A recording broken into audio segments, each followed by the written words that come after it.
പോലെ test 1 day ആയി, 1 day 20 ആയി, 20 പിന്നെ വീണ്ടും പറയുന്നത് പോലെ നാം പരിമിതമായ സമയത്തിൻ്റെ ഉള്ളിൽ നിന്നാണ് ഈ ഭാഗവതം ഇത്രയും ശ്ലോകങ്ങൾ വായിക്കുക. ചെറിയൊരു കാര്യമല്ല. ഒരു സ്ഥാനത്തിരുന്ന് വായിച്ച് കേൾക്കുക, പറയുക, കീർത്തിക്കുക, പൂജിക്കുക, ആഘോഷിക്കുക എന്നൊക്കെ പറഞ്ഞാൽ ഭഗവാന്റെ അനുഗ്രഹമാണ്. അപ്പം ഇനിയും ഭാഗവതം ഇതുപോലെ വീണ്ടും വീണ്ടും ആസ്വദിക്കാൻ നമുക്ക് ഭഗവാൻ അവസരം നൽകട്ടെ. ആരായാലും എന്തായാലും ഭാഗവതമാണ് നമ്മുടെ മുമ്പിലേക്ക് എഴുന്നള്ളുന്നത്. ഇത് മനസ്സിലാക്കുക, ഭാഗവതത്തെ മുറുകെ പിടിക്കുക. അല്ലേ, നേരത്തെ എന്താ നമ്മൾ പാടിയത്? ഭാഗവതം ചൊല്ലു,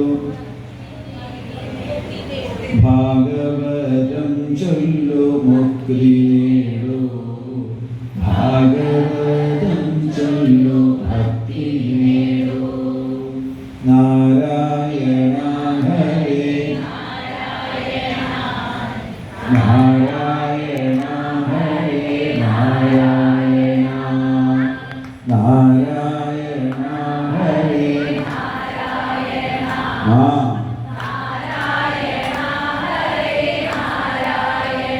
നമുക്ക് ഭഗവാൻ അനുവദിക്കുന്ന കാലഘട്ടത്തോളം ഭാഗവതത്തെ ചേർത്ത് പിടിക്കണം എന്ന് വീണ്ടും വീണ്ടും വീണ്ടും ഓർമ്മപ്പെടുത്തുകയാണ്.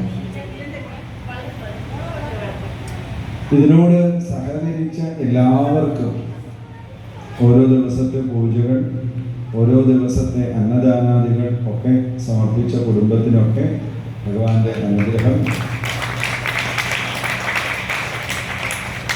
അതുപോലെ തന്നെ ഒരു യജ്ഞം വിജയിക്കണമെങ്കിൽ ഒരുപാട് പ്രവർത്തകരുടെ മനസ്സറിഞ്ഞ അല്ലെങ്കിൽ സമർപ്പണം ചെയ്ത പ്രവർത്തനങ്ങൾ ആവശ്യമാണ്. അത് ചിലതൊക്കെ നമ്മൾ വേദിയിൽ കാണും, ചിലതൊക്കെ അണിയറയിൽ കാണും. അപ്പോൾ ഇവിടുത്തെ ഇതിനോട് വേണ്ടി പ്രവർത്തിച്ച എല്ലാ നല്ലവരായ സജ്ജനങ്ങൾക്കും അതുപോലെ അമ്മമാർക്കും സഹോദരിമാർക്കും എല്ലാവർക്കും വീണ്ടും വീണ്ടും വീണ്ടും വീണ്ടും ഞങ്ങളുടെ സ്നേഹാദരവുകൾ അർപ്പിക്കുകയാണ്. പിന്നെ ക്ഷേത്രം തന്ത്രിയുടെ അതുപോലെ മേൽശാന്തി അദ്ദേഹത്തിൻ്റെ കൂടെയുള്ളവരുടെ അടിയന്തരക്കാരായിട്ട് പ്രവർത്തിക്കുന്ന സപ്താഹങ്ങൾ രാവിലെ തുടങ്ങിയ വൈകുന്നേരം വരെ ഒരു ഡിപ്പാർട്ട്മെന്റ് ഇങ്ങോട്ട് നോക്കിക്കൊണ്ടിരുന്ന് മാല കെട്ടുക, പൂ തയ്യാറാക്കുക ചെയ്തവരൊക്കെ ഉണ്ട്. അവർക്കൊക്കെ പ്രത്യേകിച്ച് സ്നേഹാദരവ് അർപ്പിക്കുന്നു. അതോടൊപ്പം നമുക്ക് ഏകദേശം 3 നേരം സാമാന്യേന നല്ല ഭക്ഷണം, രുചികരമായ ഭക്ഷണം തയ്യാറാക്കി തന്നവരുണ്ട്. തയ്യാറാക്കിയത് മാത്രമല്ല, അത് കൊണ്ടുവന്ന് വച്ച് വേണ്ട വിധത്തിൽ നിങ്ങൾക്കൊക്കെ വിതരണം ചെയ്തു തരിക. അവനവൻ്റെ പ്രായം, ആരോഗ്യം ഇവയൊക്കെ മറന്ന് പ്രവർത്തിച്ചവരുണ്ട്. അവർക്കും പ്രത്യേകമായിട്ട് ഇനി അങ്ങനെ വിളമ്പി തരുന്ന സമയത്ത് അവരുടെ വാക്കുകൾക്ക് കുറച്ച് കാർക്കശ്യം വന്നിട്ടുണ്ടെങ്കിൽ അത് സ്വാദിൽ മറന്നു പോകണം എന്ന് പ്രത്യേകം. കാരണം അവർ ചെയ്യുന്ന പ്രവൃത്തി ഭംഗിയാവാൻ വേണ്ടിയിട്ട് ചിലപ്പോൾ വാക്കുകൾക്ക് ചില കാർക്കശ്യം വന്നിട്ടുണ്ടാകും.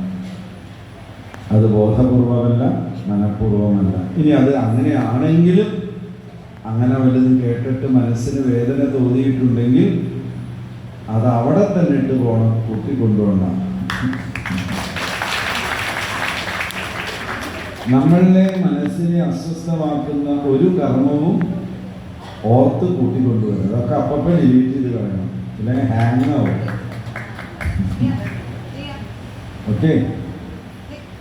പിന്നെ ശബ്ദവും വെളിച്ചവും ഈ യജ്ഞത്തിനോടനുബന്ധിച്ച് ക്ഷണിക്കാൻ വന്നപ്പോൾ ഞാൻ ഡിസംബറിൽ മാർച്ചിൽ ഒരു വീട്ടിൽ സപ്താഹം ഉണ്ടായിരുന്നു. അപ്പോൾ അവിടേക്കാണ് രാജേട്ടനും അതുപോലെ മറ്റുള്ള എല്ലാവരും കുറച്ച് പേരും വന്നത്.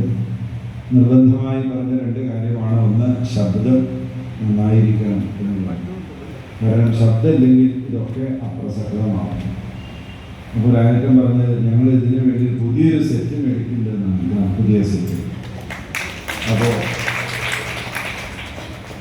പുതിയൊരു സെറ്റ് മേടിച്ച് അത് ക്ഷേത്രത്തിൻ്റെതായി തീർന്നു കഴിഞ്ഞു. അതിൻ്റെ ആദ്യത്തെ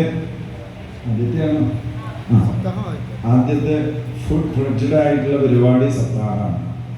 അപ്പോൾ അതിവിടെ നിയന്ത്രിച്ച ആളുകളുണ്ട്. കാണാനില്ല അവിടെ. കോട്ടയം സ്വദേശിയാണ്. അപ്പം അദ്ദേഹത്തിന് പ്രത്യേകമായിട്ട് ഉള്ള സമയത്തൊക്കെ മൈക്കൊക്കെ നോക്കുകയോ എന്തെങ്കിലും ചെയ്ത് ഓടി വരും. ഇല്ലെങ്കിൽ അപ്പം വിളിച്ചു വരുത്തും. എങ്കിലും ഒരു 95 മാർക്ക് ഞാൻ കൊടുക്കുകയാണ്. 5 ദിവസത്തിൽ.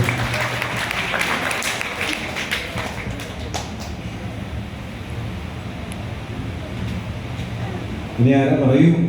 ഞാൻ ഓർത്തവരൊക്കെ ഞാൻ പറഞ്ഞു. പിന്നെ എൻ്റെ മുമ്പിൽ ഇരുന്ന് എന്നെ ഇങ്ങനെ പ്രചോദിപ്പിച്ച നല്ലവരായിട്ടുള്ള ശ്രോതാക്കളുണ്ട്. നിങ്ങളിങ്ങനെ പിന്നെ എനിക്കെന്താ പ്രസക്തി? ഞാൻ എന്തെങ്കിലും പറയുമ്പോൾ അത് നിങ്ങൾ ആസ്വദിക്കണം. ചിരിക്കാനുള്ളതാണെങ്കിൽ ചിരിക്കുന്നു, ഗൗരവം എടുക്കേണ്ടതാണെങ്കിൽ അത് എടുക്കുന്നു. അങ്ങനെ നിങ്ങൾ നിങ്ങളെ തന്നെ മറന്നിരുന്ന് ആസ്വദിച്ചു എന്നാണ് ഞാൻ കരുതുന്നത്. അപ്പോൾ നിങ്ങളാണ് എൻ്റെ ഊർജ്ജം. എപ്പോഴൊക്കെ എനിക്ക് പറയാൻ പ്രചോദനം നൽകിയത് ആരാന്ന് ചോദിച്ചാൽ ഞാൻ പറയും നിങ്ങളാണ്. പുറകിൽ ഭഗവാനും മുമ്പിൽ നിങ്ങളുമാണ്. ഞാൻ നടുക്കടക്കിൽ കടലിൽ പെട്ട പോലെ ഇരിക്കുന്നത് മാത്രമേ. അപ്പോൾ നല്ലവരായ ശ്രോതാക്കൾക്കൊക്കെ ഒരുപാട് എന്താ പറയുക, സ്നേഹമുണ്ട്, ആദരവുമുണ്ട്. നിങ്ങൾ പ്രതീക്ഷിച്ച പോലെയൊക്കെ ആയോ എന്ന് എനിക്കറിയില്ല. അയ്യോ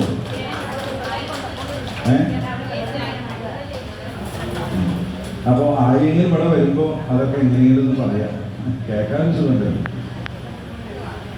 പിന്നെ നിങ്ങൾക്ക് എല്ലാവർക്കും ആരാധ്യമായിട്ടുള്ള ടീച്ചർക്ക് ഒരു വിഷമം. ഇപ്പം കാല് നമുക്ക് അടുത്തല്ലോ കാലൊന്ന് നേരെയാക്കണം. അതിന് നിങ്ങളെല്ലാവരും ഭഗവാന്റെ കാല് പിടിക്കണം. എപ്പത്തൊരു കാല് പിടിച്ചു. അപ്പം എന്തായി? കാല് നേരെ. ടീച്ചറെ വിഷമിക്കണ്ട, നേരെയാവും പോരെ. ഞാൻ ടീച്ചറിന് നേരത്തെ വലിയ പരിചയമൊന്നുമില്ല. ഞാൻ നാട്ടില് കുന്നംകുളത്തടുത്ത് അക്കിക്കാവ് പെരുമ്പിലാവ് എന്നുള്ള പ്രദേശത്ത് ഒരു ഇരട്ടക്കുളങ്ങര ശ്രീമഹാവിഷ്ണു ക്ഷേത്രമുണ്ട്. അപ്പോൾ അവിടെ ഒരു സപ്താഹം ഒരു 9-10 വരെ ഞാൻ അടുപ്പിച്ച് നടത്തി.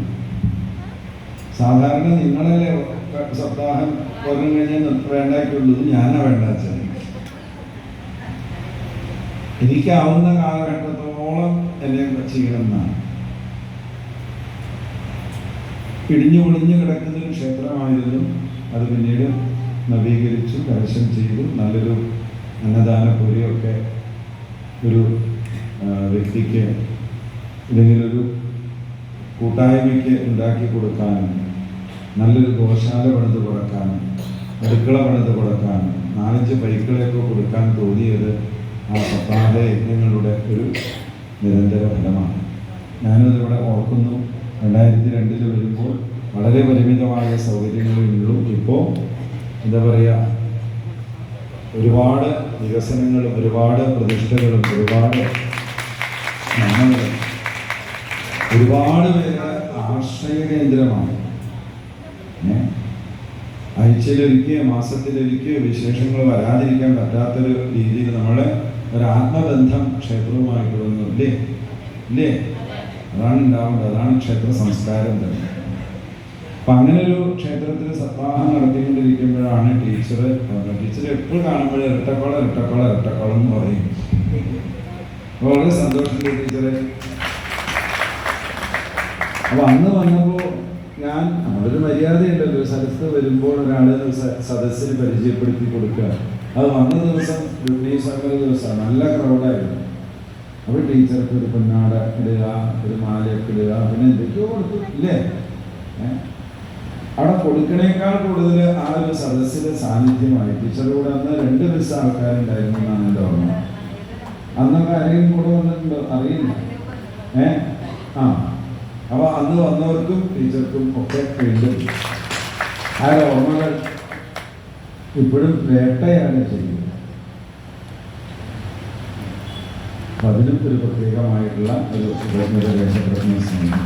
പിന്നെ ആരാ, പിന്നെ ചിത്രങ്ങളൊക്കെ എടുത്ത് തരുന്ന ചിത്ര സംയോജകരായിട്ടുള്ളവർക്ക് പ്രത്യേകമായിട്ട് ഒരുപാട് പേര് ഇതിൻ്റെ വീഡിയോസും അതുപോലെ ഫോട്ടോകളൊക്കെ എടുത്ത് ഫേസ്ബുക്കിലും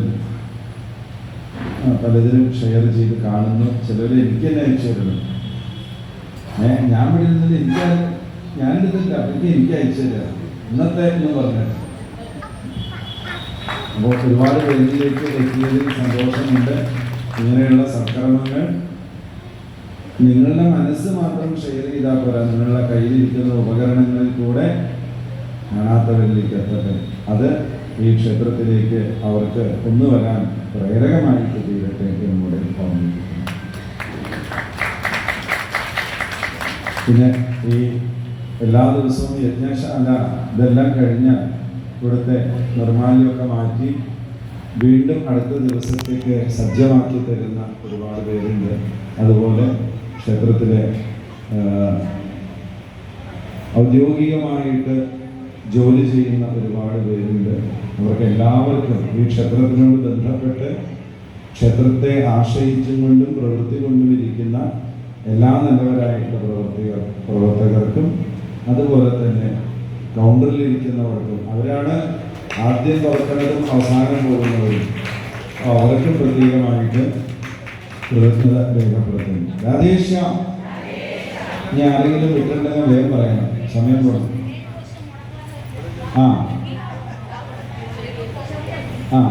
ഈ സദസ്സില് 97 വയസ്സായിട്ടുള്ള ശ്രോതാവുണ്ട്. അമ്മ ഇവിടെ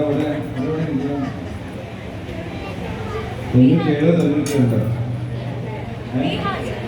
92 92 പ്രായമായ ചെറുപ്പക്കാരിയായ അമ്മയുടെ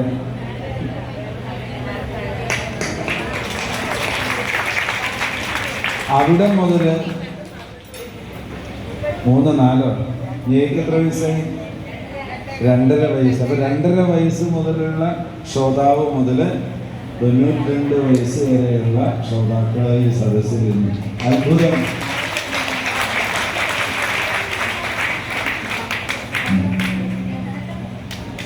ഇതൊക്കെ വലിയൊരു എന്താ പറയാ കാര്യമാണ്, നിസ്സാരമായിട്ടുള്ള കാര്യമില്ല. നമ്മളൊക്കെ 92 എങ്ങനെയായിരിക്കും? ആ അക്കം പോലെ ആവൂല്ലേ? അത് ഈശ്വരന്റെ വരദാനമാണ്. അപ്പൊ ഭഗവാന്റെ സാന്നിധ്യം. അപ്പോ ഭാഗവതത്തിൽ പ്രാർത്ഥനയുണ്ട്, നമോ ശിശുഭ്യോ, കുട്ടികൾക്ക് നമസ്കാരം. രഘുഗണൻ ജഡഭരതന്റെ ഉപദേശം കേട്ടതിന് ശേഷം ആരൊക്കെയാണ് ഞാൻ നമസ്കരിക്കുന്നത്? അതുകൊണ്ട് ഞാൻ എല്ലാവരെയും നമസ്കരിക്കുന്നു എന്നാണ്. വയസ്സിൽ മുതിർന്നവർക്കും വയസ്യന്മാരെയും വയസ്സിൽ താണവരെയും ഞാൻ നോക്കുന്നു. എല്ലാവർക്കും നമസ്കാരം. എല്ലാവർക്കും സാധാരണ കുട്ടികളെന്ന് പറഞ്ഞാൽ വികൃതി ഉണ്ടാവും, വാശി ഉണ്ടാവും അല്ലേ? എന്നപ്പോൾ ആ കുട്ടി അത് രണ്ടുമില്ലാതെ പാടുമ്പോൾ പാടും, ചിരിച്ചും കൊണ്ടിരിക്കും. ആ കുട്ടിയെ പോലെ എപ്പോഴും ചിരിക്കാൻ പഠിക്കുക.